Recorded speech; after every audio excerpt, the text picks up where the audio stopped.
welcome back to another Pristine Productions here. Want to shout out to all the fans here and shout out to all my peoples and be sure to subscribe to Pristine Productions. We're currently at 575 subscribers here. We're bringing nothing but the best. And also, if you want to buy plugins and the VST that I'm using, you can buy it on my Pioneer account. Just request the product and send me an email at andrewmusic33@outlook.com and deposit $50 into my bank account here at the Pioneer, and you can get the instruments. But today we're going to be talking about acoustic guitar mixing here. I'm going to show you how to fatten up the stuff using analog plugins, right? So here I have a cover here. I have Keisha Cole. I'm going to bring in the drums here. And I'm going to show you what we do with the analog plugs here. So let's get right down to it here. So first of all, I have a JV 1080p, which is playing the nylon guitars here. If you want to buy this from me, also I can sell you $50 US, full activation. And I have acoustic guitar here from Contact. And but let's get right into. I'm gonna go into the guitar here, and I'm gonna turn off all my inserts here, and I'm gonna explain a little bit about the guitars. Now, guitars, they have sweet spots, and you want to make sure you get that analog saturation, just to give it a little bit of weight, get a little bit more presence. Guitar frequencies are very tricky depending on the style of guitar. I'm using a nylon here, and on the more realistic acoustic guitar on the second track, I'm going to combine them both. So the first thing I did is I pull up the SSL channel here. I'm going to engage it here. First thing I did is I boosted a little bit of top end here on the 8K. Let's bypass the SSL. Guitar sound a little bit soft. So around 8K, I'm getting a little bit of excitement here, which I want. And you want to make sure you take off the low end on the guitar. You don't really need a lot of low end on acoustic guitars, unless it's a acoustic song, primarily including the guitar, not drums and bass and that stuff. Then you can boost some top end here. In this case, I'm not using any bass, just some trap drums. But mainly I'm going to talk about both the guitars here. And I'm going to roll off a little bit of 83 here. If I put it back in, I'm not really missing that. So I'm clearing out the bottom a little bit. Why? Because I'm going to bring in a second guitar here.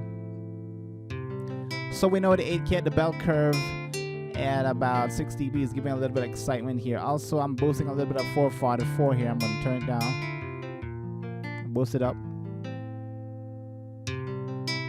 That kind of bring out a little bit more top end on that 4K, make it the guitar a little bit more up in your face.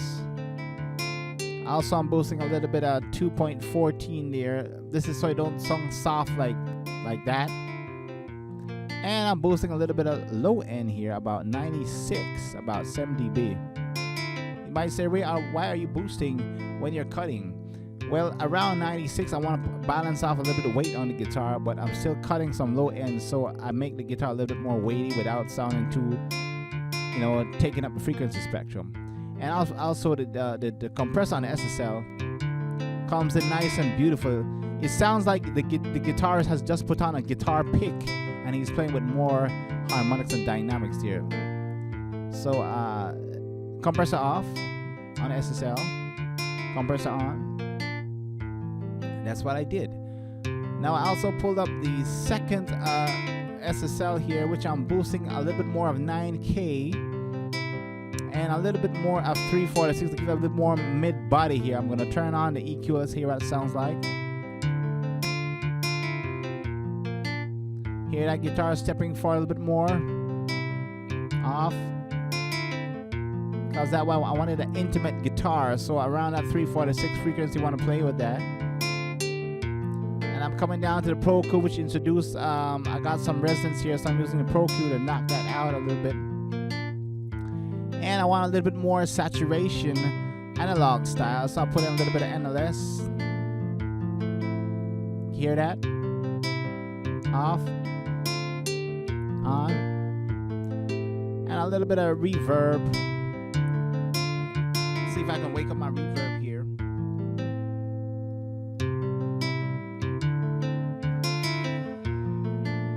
So I need a little more intimate space here. So that's what I did on the nylon guitar there. And a little bit of widening here, which I'm using the doubler from Waves. Get a little bit of chorusy sound.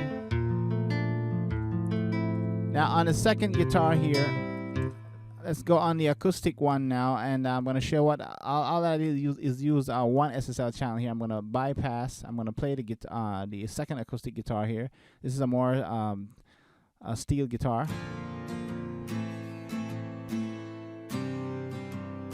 So what I'm doing with this, I'm gonna boost. I'm not boosting here. Sorry. All I did was add a little bit of top end at about 8.5 at about 2 dB, which I have in a high shelf here because I don't have the bell engaged. That's all I'm doing, and I'm rolling off a little bit more low end on this acoustic guitar. You might say why? Because I've boosted a little bit of low end on the JV. So let's turn on SSL. Listen to that nice top end there, that's about 2 dB. Now I'm going to bring in both the JV and the acoustic.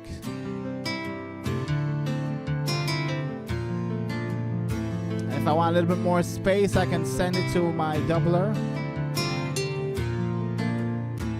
Right about here. Now if I turn off the NLS channel on the JV, the nylon kind of gets lost. It gets lost. Bring in the drums.